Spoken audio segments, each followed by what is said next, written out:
मतलब इतने बड़े हो गए प्रधानमंत्री कि भगवान को ले आए। मतलब मेरी औकात नहीं है कि मैं भगवान को कहीं से कहीं ले, लेकिन वो राम को ले आए। संविधान की बात कर रहे हैं, क्या देश आज़ादी के बाद से आज तक क्या उसमें मॉडिफिकेशन नहीं हुआ है? क्या उसमें अमेंडमेंट नहीं हुए हैं? इंडिया में सुधरना तो चाहिए। कल के डेट में खाली मुस्लिम मुस्लिम होता था, तब किसी को कोई प्रॉब्लम। आप किसी मुस्लिम को बोल दीजिए कि वो अपने आप को गर्व से बोलते हैं कि मैं हिंदू हूँ। आप किसी सिख को बोल दीजिए कि वो अपने को हिंदू। ये हिंदू हो ही नहीं सकते। और जहाँ तक रही सेकुलरिज्म के बाद 9 राज्य 200 तहसीलों से हिंदू खत्म हो चुके हैं। डेटा है, गूगल का उठा के देख लो। कांग्रेस कहती थी कि 21 रुपए कमाने वाला आदमी गरीब नहीं है, शायद मिस करके ना। तो क्या ये मानते हैं आप? एक 10 साल में एक संवैधानिक अधिकार बता दो। उल्टा इन्होंने राइट टू प्राइवेसी का सुप्रीम कोर्ट में विरोध कर दिया था मोदी सरकार ने, जब आधार केस के ऊपर बहस चल रही थी। राइट की citizen don't have right to privacy. मतलब मेरे पास निजता का अधिकार नहीं है। सरकार मेरी कुछ भी चीज़ आके मांग सकती है, मेरे फ़ोन में घुस सकती है, मेरे किचन तक में घुस चुकी है। कपड़े पहनने का सरकार बता रही है कि हमको ये पहन के आना है। खाना सरकार हमको बता रही है क्या खाना है, ये नहीं खा सकते, वो नहीं खा सकते। क्या बताया? ये डेटा कहाँ पर पढ़ा आपने? सरकार क्या बोल रही है आपको खाने के लिए, क्या रोक रही है? बीफ खाने पर बैन लगाना के बढ़ गए हैं। नॉर्थ ईस्ट में यही भाजपा का धोरा चित्र सामने आता है जब बीफ के लिए नॉर्थ ईस्ट में अलग मैनिफेस्टो जारी करती है। वहाँ पर अलाउड है। गोवा में सिटिंग सीएम मनोहर पार्रिकर कहता है कि हम प्रदेश में बीफ की वो नहीं होने देंगे, कमी नहीं होने देंगे। गोवा का सिटिंग सीएम ऑन विधानसभा के रिकॉर्ड पर बोलता है कि गोवा के अंदर बीफ की कमी नहीं पड़नी चाहिए। और भाजपा का सीएम है मनोहर पार्रिकर, आप गूगल कर लीजिए, ऑन रिकॉर्ड बयान है उनका। ये जो बातें इन्होंने बीफ को लेकर कही, पूरे देश में सिंपल सी पॉलिसी होनी चाहिए कि बीफ बैन होना चाहिए। चाहे वो गोवा हो, चाहे वो जो है नॉर्थ ईस्ट की बात कर रहे हैं, चाहे वो दिल्ली हो, चाहे वो कहीं भी क्षेत्र हो। बीफ, मैं वही बात कर रहा हूँ। मैं तो बिल्कुल इस चीज़ को बोल रहा हूँ कि नहीं होना चाहिए। हाँ, नहीं होना चाहिए। देश में एक ही मैनिफेस्टो होना चाहिए जो पूरे देश के लोगों के लिए।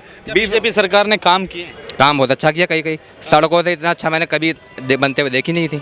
इतना अच्छी सड़कें जो बनाई है, वेल कनेक्टेड, उसके लिए नितिन गडकरी, वो भी मोदी जी के लिए, क्योंकि प्रधानमंत्री उन्होंने ही बना रखा। मोदी जी का धन्यवाद करते हैं। कई काम बहुत अच्छे करे। मैं तो कहता हूं इन कामों के नाम पर वोट क्यों नहीं मांग रही भाजपा क्यों अंत में इन्हीं मुद्दों पर आ जाती है? फलाना धर्म खतरे में है, फलाना हमने 500 साल पुराना मुद्दा उठा दिया। मतलब इतने बड़े हो गए प्रधानमंत्री कि भगवान को ले आए। मतलब मेरी औकात नहीं है कि मैं भगवान को कहीं से कहीं ले, लेकिन वो राम को ले आए। राम को नहीं लाया भाई। मैं आपको बताता हूँ क्यों। अयोध्या शायद ये गए नहीं होंगे और शायद इनका वास्ता भी नहीं रहा होगा अयोध्या से लेकर के। मैं गया हूँ। आप अयोध्या जाते हैं, अभी आप गए होंगे। जब वो फैसला, जब फैसला नहीं हुआ था ना, मैं तब की बात बता रहा हूँ।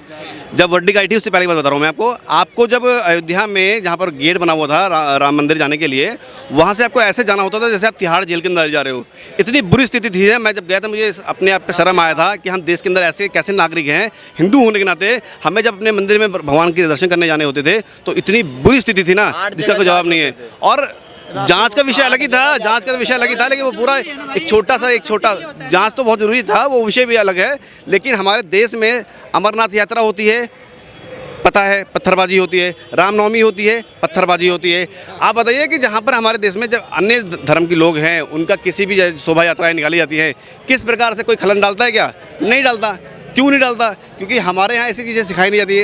इन्होंने बोला प्रधानमंत्री जी को लेकर के कि वो राम जी को लेकर इतने बड़े हो गया। मैं मानता हूँ कि राम जी को लाने के का उनका कोई वर्चस्व ही नहीं है। किसी का भी कोई अधिकार नहीं, किसी की कोई औकात नहीं है कि भगवान को वो ले आए। लेकिन एक टेंट से एक विशाल भवन में शिफ्ट करना, ये किसी भी आम आदमी की बात नहीं थी। अगर आप पहले जाते अयोध्या, तो अयोध्या की स्थिति पहले कैसी थी और आज की स्थिति कैसी थी, ये बहुत ज़्यादा देखने की वाली है। वहाँ की ज़मीनें, वहाँ के लोगों की बात आ रहा हूँ मैं आपको, हवाओं, क्योंकि मैं वहीं का रहने वाला हूँ। जो ज़मीनें कभी वहाँ 1 लाख रुपए में कोई पूछता नहीं था ना, वहाँ की ज़मीनें आज के टाइम में करोड़ों रुपए में बिक रही हैं। क्यों बिक रही हैं, कैसे बिक रही हैं? क्योंकि एक छोटा सा, आप देखो, आप उसका आस्था से विषय हो ना हो, लेकिन अगर टूरिज्म प्लेस की तरह से उसको देखते हैं तो टूरिज्म प्लेस की तरह से वहाँ पर बहुत ज़्यादा विकास हुआ है। जहाँ उस वक्त पूरे साल में 10 बिल्कुल मांगना चाहिए। नहीं, विकास में मांग रहे हैं। क्यों नहीं मांग रहे? अंत में तो योजनाओं पे वोट मांग रहे हैं। तो पता है क्या बात चलती है कि हमको वोट दो, हम संविधान बदल देंगे। इनका एमपी कह रहा है, इन्हीं का एमपी, कर्नाटका का एमपी, कि हम संविधान बदल देंगे। बात संविधान की बात कर रहे हैं, क्या देश आज़ादी के बाद से आज तक क्या उसमें मॉडिफिकेशन नहीं हुआ है? क्या उसमें अमेंडमेंट नहीं हुए? सेक्युलर वर्ड कब उसमें ऐड हुआ? संविधान बदलना का मतलब ये नहीं है कि संविधान बदल दिया। ये जो छेड़छाड़ हो रहा है ना, ये भी संविधान बदलने बराबर ही है। क्यों? और चेंज कर देना अलग चीज़ होती है, अमेंड कर देना। क्या उन्होंने ये बोल दिया कि चेंज कर देंगे क्या? हाँ, ये वक्फ बोर्ड को अधिकार देने द्वारा आज भी पुराना भाजपा के ऑफिशियल हैंडल से आज भी पुराना प्रीएम्बल वो किया जाता है, ट्वीट किया जाता है, जो 48 में लिखा गया था, क्योंकि ये 76 में ऐड हुआ है। 3 वर्ड, ये उस 3 वर्ड्स को नहीं मानना चाहते। कौन से? जो सेकुलर लिखा गया, सोशलिस्ट लिखा गया, नहीं मानते। आप क्यों नहीं मानते भाई? डाइवर्सिटी आप क्यों नहीं मानेंगे? Secular what is secular? और क्या आप शरीयत से चलेंगे और हम गीता से चलेंगे, ये सेक्युलर है? संविधान से चलेंगे, ये सेक्युलर है? संविधान कितने देश हैं जो सेक्युलर से चलते हैं, ये बताइए ना। भाजपा दुनिया में कितने, और उनका हाल क्या है आज के डेट में? ब्रिटेन किसी दशा में गुजर रहा है, कनाडा किस दशा में गुजरता है, इंडिया में सुधरना तो चाहिए। कल के डेट में खाली मुस्लिम मुस्लिम होता था, तब किसी को कोई प्रॉब्लम नहीं था।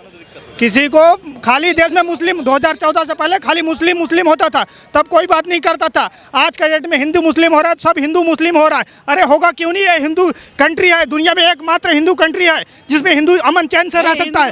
अब बाकी हिंदू का कोई धर्म नहीं है, सनातन धर्म होता है। आप नहीं मानते, बता अच्छा सनातन धर्म, आप बोलो ना भाई कि सनातन धर्म, हम सनातन नहीं है। आपको नहीं मालूम हिंदू धर्म के बारे में? आपको सनातन और हिंदू है क्या? आप हिंदू धर्म नहीं मानते? हम सनातनी धर्म मानते हैं। बोल तो हिंदू धर्म नहीं है ना, आप बोलते हो हिंदू धर्म नहीं है। आप किसी मुस्लिम को बोल दीजिए कि वो अपने आप को घर से बोलते हैं कि मैं हिंदू हूँ, आप किसी सिख को बोल दीजिए कि वो अपने को हिंदू बोलते हैं। हिंदू तो कोई धर्म है नहीं। देखिए हिंदुस्तान में रहने वाला हिंदू है ना। हाँ, ये कहना चाह रहे हो ना? बोलो किसी मुस्लिम को। अरे यहाँ बात कीजिए ना।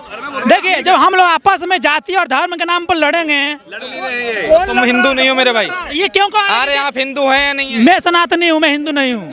हाँ मैं सनातनी हूँ। ये हिंदू हो ही नहीं सकते। और जहाँ तक रही सेकुलरिज्म के बाद 9 राज्य 200 तहसीलों से हिंदू खत्म हो चुके हैं। डेटा है, गूगल का उठा के देख लो। उस पे क्या बोलोगे आप? नहीं, उसके बाद वहाँ पे कमिटमेंट की जाती है, कोर्ट से ये कहा जाता है कि यहाँ पे हम बहुसंख्यक है, यहाँ पे मंदिरें तुड़वा देनी चाहिए, बंद करा देनी चाहिए, यहाँ पे कुछ हाँ सबको वो कर दो, मतलब जो भी है शुक्रवार की जो भी हो सब चीज़ तोड़वा देना चाहिए, बंद करा देना चाहिए, यहाँ पे पूजा पाठ बंद करा देना चाहिए। तब सेकुलरिज्म के सुरमा कहाँ है भाई? जब 4 में एक चेहरा था ना गठबंधन के बाद, एनडीए के बाद, अटल बिहारी वाजपेयी। किसी ने सोचा था कि वाजपेयी हारेगा, वाजपेयी हार गया और सामने वाला पक्ष जीत गया। हार नहीं गया, वाजपेयी जी। वाजपेयी जी हार गए, ठीक है। वाजपेयी जी हार गए। हाँ। ठीक है, वाजपेयी जी हार गए, मनमोहन जी की सरकार आ गई। लेकिन जब वो गठबंधन जीता था, कांग्रेस का यूपीए गठबंधन, किसी ने सोचा था कि मनमोहन उभर के आएंगे चेहरा? फिर भी एक चेहरा उभर कर आया ना, उसने देश को 10 साल चलाया ना, और ऐसा चलाया कि देश की आज भी highest growth rate, GDP growth rate उसी 10 साल में दर्ज हुई है। देश के जितना भी गरीबी वर्ग से जो बीपीएल से एपीएल में आया बंदा, बिलो पॉवर्टी लाइन से अबव पॉवर्टी लाइन में, वो भी उसी कार्यकाल में सबसे ज़्यादा आज भी रिकॉर्ड है।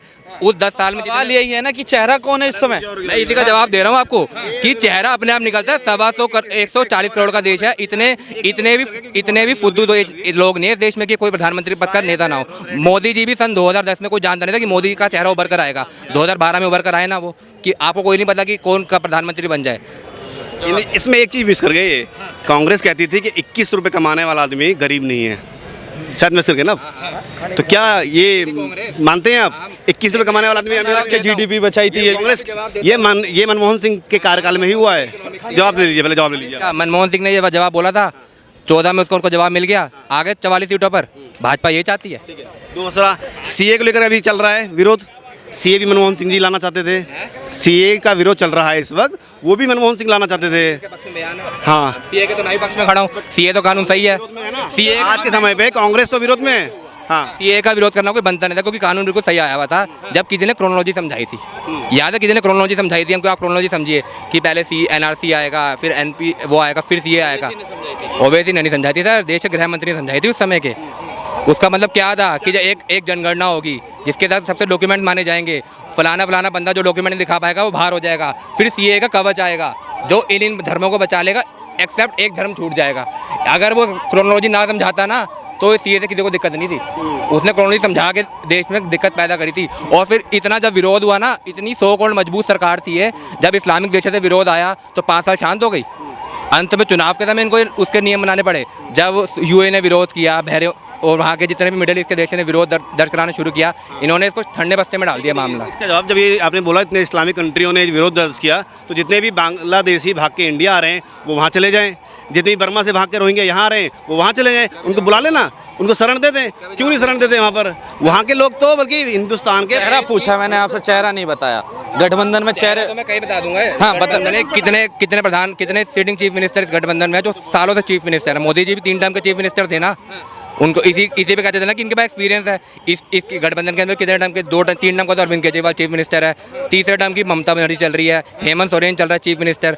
मोदी जी भी तो कहते थे ना मेरा 15 साल का तजुर्बा है, मुझे वो दो। तो यहाँ राहुल गांधी भी एमपी रहे हैं, MP है, अखिलेश यादव भी सिटिंग चीफ मिनिस्टर रह चुके हैं यूपी जैसे स्टेट का। तो ऐसा मत करो, चेहरे की कोई कमी नहीं है। और 140 करोड़ के देश में इतने लोग फुद्दू नहीं हो गए कि एक प्रधानमंत्री नहीं चुन सकते। अखिलेश यादव जी की बात कर रहे हैं। अखिलेश यादव जी को CM बनाने वाले उनके पिताश्री थे।